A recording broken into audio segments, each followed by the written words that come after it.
Students, आज हम पढ़ने जा रहे हैं एक नया इंसेक्ट, बेर की फल मक्खी, बेर फ्रूट फ्लाई। नॉर्मली हमने 5-6 इंसेक्ट पढ़ लिए हैं, तो अब हमें ये पता चल गया है कि कोई भी इंसेक्ट पढ़ने से पहले हम उनका क्लासिफिकेशन, देन डैमेज, उनके कैरेक्टरिस्टिक्स और उनकी लाइफ साइकिल और लास्ट में हम उनका मैनेजमेंट पढ़ते हैं। तो यहाँ पे भी हम उसी से स्टार्ट करते हैं। सबसे पहले हम इसका क्लासिफिकेशन पढ़ते हैं कि हम वर्गीकरण पढ़ते हैं कि हम इसको किस ग्रुप में रखते हैं। क्लासिफिकेशन, वर्गीकरण। सबसे पहला आता है इसका फाइलम या संघ। संघ इसका आर्थ्रोपोडा,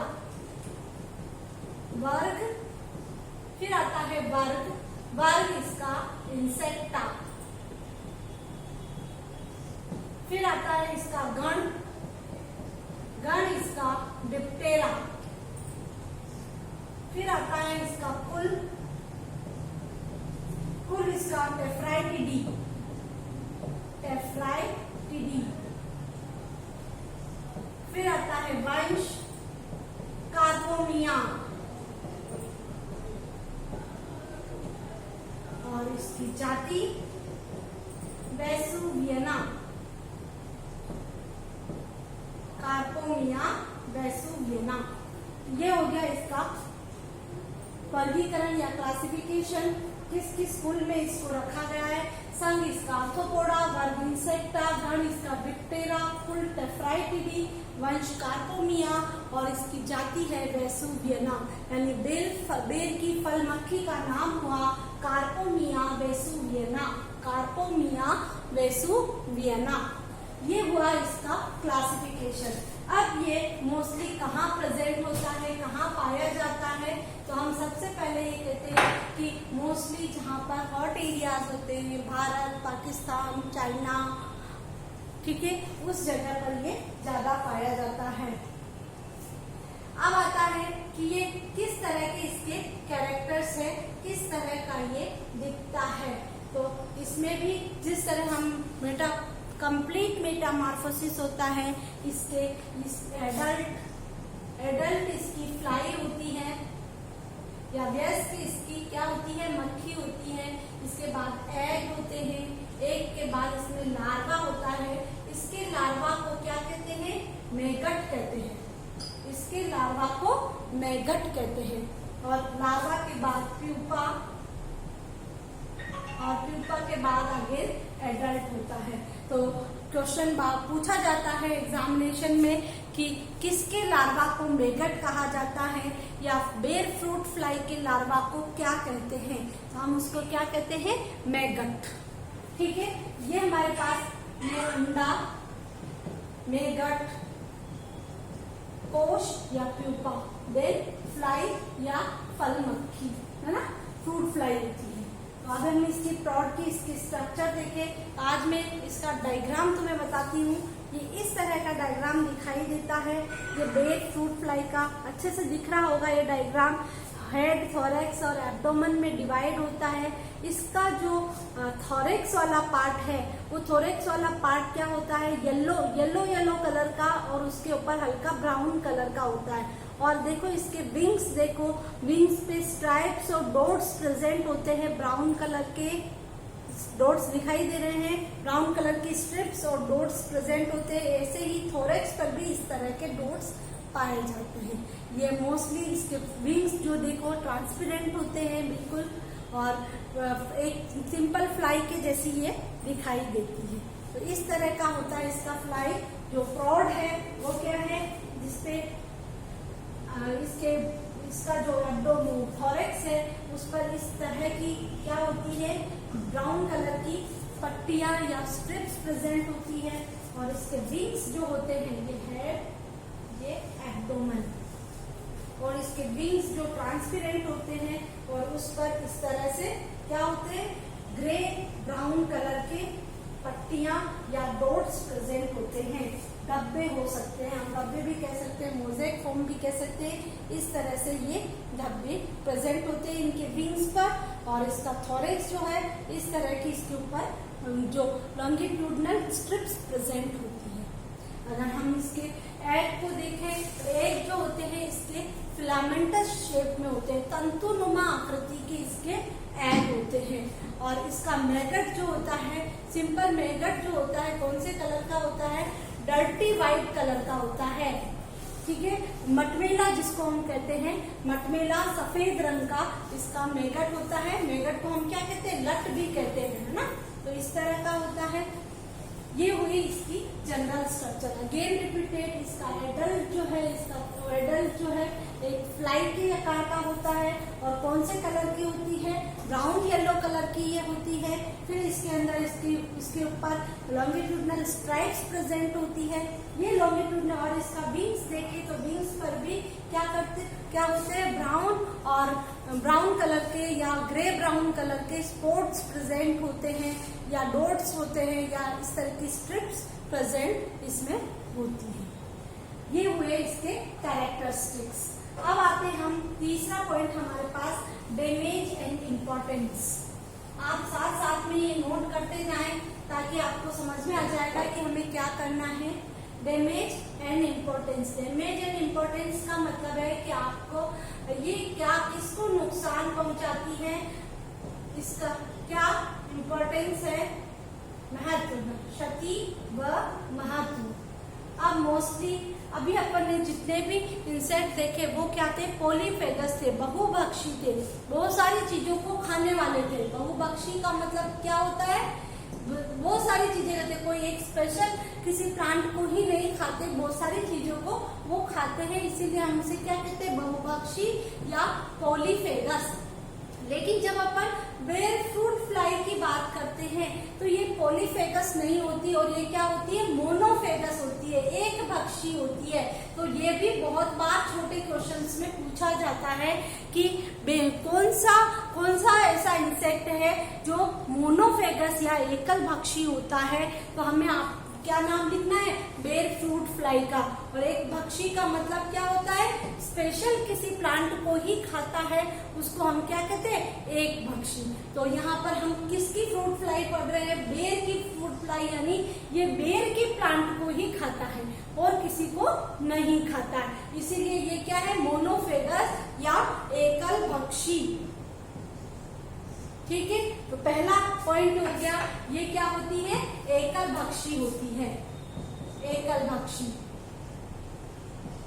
अब ये एकल भक्षी है तो बेर की कौन सी जातियों को नुकसान पहुंचाने का काम करती है, तो मोस्टली ये बेर का जो नाम है उसको हम कहते हैं जिजीफस। क्या नाम है, जिजीफस। जिजीफस नाम, ये जिजीफस मोरिसियाना और जिजीफस जुजुबा, ये दो स्पीशीज है जिजीफस की, मोरिसियाना और जुजुबा। इस स्पीशीज को ये नुकसान पहुंचाती है, इस स्पीशीज को ये डैमेज करती है। तो यहाँ हमारे पास दूसरा पॉइंट आ गया कि ये जिजीफस या बेर की कौन सी स्पीशीज को नुकसान पहुंचाती है, मोरिसियाना और जुजुबा को नुकसान पहुंचाती है। अब है कि बेर फ्रूट फ्लाई का कौन सा भाग है, कौन सी अवस्था है जो नुकसान पहुंचाने का काम करती है, तो इसका ये जो है प्रौढ़ जो है, वयस्क जो है, ये नुकसान नहीं पहुंचाती है, नुकसान पहुंचाता है इसका मेगट। हम पढ़ चुके हैं पहले भी कि मेगट जो होता है इसके लार्वा को कहते हैं, लट को कहते हैं, और ये मेगट जो है ये नुकसान पहुंचाने का काम करता है। तो यहाँ पर हमारा तीसरा पॉइंट हो गया, मेगट इसको नुकसान पहुंचाता है।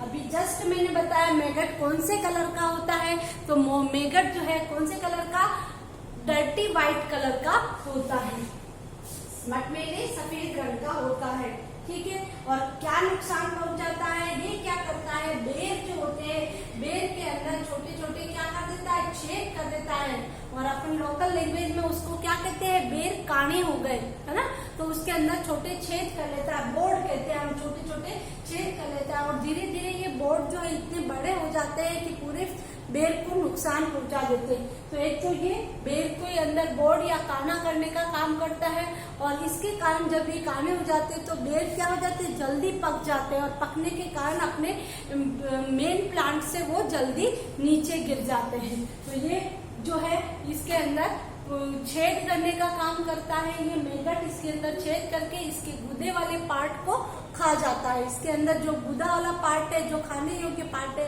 उसको ये खा जाता है और नुकसान पहुंचाता है। ठीक है, और अगर यहाँ देखें कि ये फसल को कितना नुकसान पहुंचाता है तो 100% तक ये नुकसान पहुंचा सकता है। ये है हमारा डैमेज इम्पोर्टेंस की डैमेज ये कितना डैमेज करता है। ये अब आता है हमारे पास कि अब इसकी लाइफ साइकिल कैसी होती है। तो पहले भी मैंने बताया इसकी लाइफ साइकिल के बारे में, लाइफ साइकिल इसकी क्या होती है। वयस्क, वयस्क से अंडा, अंडे से प्यूपा, अंडे से लार्वा, लार्वा यानी मेगट, मेगट और मेगट से प्यूपा या कोश, और कोश से आगे वयस्क का फॉर्मेशन होता है। ठीक है, तो ये है, इसमें कंप्लीट मेटामॉर्फोसिस होती है।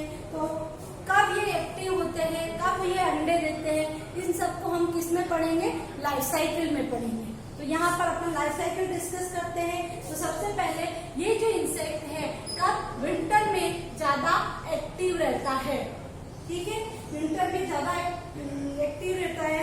इसमें ये क्या करता है, ये जो है ये अप्रैल से अगस्त तक भूमि के अंदर रहता है। अप्रैल से अगस्त तक ये भूमि के अंदर रहता है और हम उसको क्या कहते हैं, विंटर स्लिप, शीत निष्क्रियता में रहता है। ठीक है, अब क्या होता है, सबसे पहले जब बेर के फल फूल निकलने वाले होते हैं, जब ये एडल्ट जो है इनके ऊपर आ जाता है, इनके ऊपर बैठ जाता है और फलों के ऊपर क्या करता है, हल्का सा उसके अंदर छेद बनाकर उसके अंदर अंडे देता है। ठीक है, जो मादा मक्खी होती है जो अंडे देने का जो काम करती है, जो फीमेल फ्लाई जो है वो कहाँ अंडे देती है, अंडे जो फ्रूट है, फ्रूट के अंदर 1 सेंटीमीटर अंदर ये छेद करके इसके अंदर अंडे देती है। और इन अंडे देने के कारण क्या होता है कि ये आसपास का जो एरिया है, वो स्पेस जो है, आसपास का स्पेस वो कैसा हो जाता है, बिल्कुल उसकी ग्रोथ रुक जाती है और वो डेवलप नहीं हो पाता। ठीक है, ये हुआ। अगर इस टाइम जब ये फीमेल फ्लाई यहाँ पर आई है और इसके ऊपर बैठी है, तभी अगर हमें पता चल जाए तो ऐसी स्थिति में हम उस समय ही क्या कर सकते हैं, उन मादा मक्खियों को पकड़कर नष्ट कर सकते हैं ताकि वो अंडे नहीं दे। अब जब यहाँ अंडे दे दिए तो धीरे धीरे अंडों से सबसे पहले फीमेल फ्लाई, ठीक है, फीमेल फ्लाई क्या करती है, अंडों पर बैठती है और अंदर 1 सेंटीमीटर अंदर जो है क्या रहती है, एग ले करती है। ठीक है, अब जो एग जो ले करती है, एग किस तरह के हैं, पहले भी मैं बता चुकी हूँ, इस तरह तंतुनुमा आकृति के होते हैं या फिलामेंटस शेप में होते हैं। अब जब एग ले कर रही थी तो एग से क्या बाहर निकलेगा, मेगट बाहर निकलेगा, लार्वा बाहर निकलता है एग से। तो ये लार्वा कितने दिनों में बाहर निकलता है, 2 से 3 दिनों में एग से लार्वा बाहर निकल जाता है। अब एग से जब लार्वा बाहर निकलता है तो ये लार्वा क्या करता है, अब 1 सेंटीमीटर तक के एरिया को एग ने अफेक्ट किया था। अब यहाँ पर क्या होता है, यहाँ पे ये पूरा ये लार्वा अपना जो है अपने को खुद को डेवलप करने के लिए अंदर के गुदे वाले पार्ट को खा जाता है। ठीक है, और ये जो है ये इस पूरे को खत्म कर देता है लार्वा। और लार्वा कितने दिनों में एक्टिव हो जाता है, 7 से 10 दिनों में लार्वा डेवलप हो जाता है। ठीक है, और स्किन से बाहर निकल जाता है। अब लार्वा जो है 6 से 15, अब क्या करता है, जब लार्वा इससे बाहर निकल गया है वापस, तो ये 6 से 15 सेंटीमीटर भूमि के अंदर, सॉइल के अंदर चला जाता है और अंदर जाने के बाद ये किसमें चेंज हो जाता है, प्यूपा में चेंज हो जाता है। प्यूपा जो है 14 से 30 दिनों में प्यूपा डेवलप हो जाता है और एडल्ट बन जाता है। ठीक है, तो ये है इसका प्रोसेस। ये प्यूपा इसी में रहता है। अगेन जब ये विंटर स्लिप में रहते हैं और जब वापस सर्दी की ऋतु आती है, विंटर आती है, तो ये वापस डेवलप होने स्टार्ट हो जाते हैं। फीमेल फ्लाई एग ले करती है। एग ले करने के बाद ये 1 सेंटीमीटर अंदर के एग जब फ्रूट और फ्लावर्स आने लग जाते हैं तो उनके ऊपर 1 सेंटीमीटर अंदर उसको एग ले करती है। एग ले करने के 2-3 दिन बाद उससे मैगट निकल आता है। मैगट जो है 7 to 10 डेज में सारा ये जो अंदर का जो गुद्दा है, पल्प है, उसको खा लेता है। उसके बाद यहाँ से बाहर निकल जाता है। 6 to 15 सेंटीमीटर सॉइल के अंदर चला जाता है और वहाँ प्यूपा में, अब प्यूपा वहाँ एडल्ट में 14 to 30 डेज में प्यूपा वेल डेवलप हो जाता है। उसके बाद वो एडल्ट में चेंज हो जाता है और अगेन ये रिएक्शन चलती रहती है। तो इसका सबसे छोटा जीवन चक्र है। ये कितने दिनों में अपनी लाइफ साइकिल पूरा कर लेता है? तो 24 डेज में अपनी लाइफ साइकिल पूरी कर लेता है और हम 1 वर्ष में इसकी 2 से 3 पीढ़ियां हम उसकी ले सकते हैं। ये हमारा प्रोसेस है इसका कि क्या प्रोसेस है, ये इसकी लाइफ साइकिल। अब आता है लास्ट टॉपिक इसका, मैनेजमेंट या प्रबंधन। कैसे हम इसका मैनेजमेंट कर सकते हैं? तो दिसंबर से जनवरी के बीच में अच्छी गुड़ाई करेंगे। अच्छी गुड़ाई का मतलब होता है जब ये भूमि के अंदर कोश अवस्था में चेंज होता है, जब ये प्यूपा में चेंज होता है तो उस समय हम गुड़ाई करें। गुड़ाई का मतलब होता है टीलिंग, उसको ऊपर नीचे करें। तो मिट्टी को जब ऊपर नीचे करें तो ये फ्लाई या प्यूपा या एडल्ट, नॉन डेवलप एडल्ट जो है बाहर आ जाएंगे, तब हम इनको नष्ट कर सकते हैं।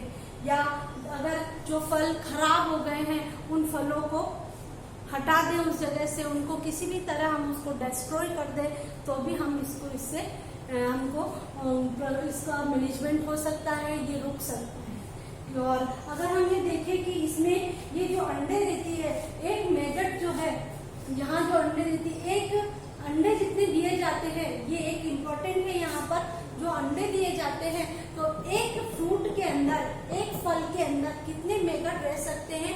18 मैगट रह सकते हैं। 18 मैगट तक मिल सकते हैं उसके अंदर। तो वो कितना, जब भूमि के अंदर जाएंगे तो वो कितनी फ्रूट फ्लाई में चेंज हो जाएंगे। ये है। इसके बाद इसका केमिकल मैनेजमेंट आता है कि केमिकल मैनेजमेंट में हमारे पास 2 केमिकल है। फर्स्ट है मिथाइल डिमेटोन और दूसरा है डाइमिथोएट। जब ये इसके फ्रूट जो है छोटे से आकृति के होते हैं तो उस छोटे से फ्रूट के टाइम हम क्या कर सकते हैं, जब प्लांट पर इनका छिड़काव किया जाए तो मिथाइल डिमेटोन और डाइमिथोएट का छिड़काव किया जाए तो हम इसके संक्रमण को रोक सकते हैं, इसके इन्फेक्शन को रोक सकते हैं। तो ये हमारा नया इंसेक्ट हुआ एक बेर फ्रूट फ्लाई। हमने क्लासिफिकेशन देखा, इसकी कैरेक्टरिस्टिक्स देखे, डैमेज एंड इम्पोर्टेंस देखा, देन इसकी लाइफ साइकिल देखी और इसका मैनेजमेंट देखा। तो तुम्हें ये वीडियो अच्छा लगा? अगर कोई क्वेरी हो तो कमेंट बॉक्स में जरूर लिखें। Thank you.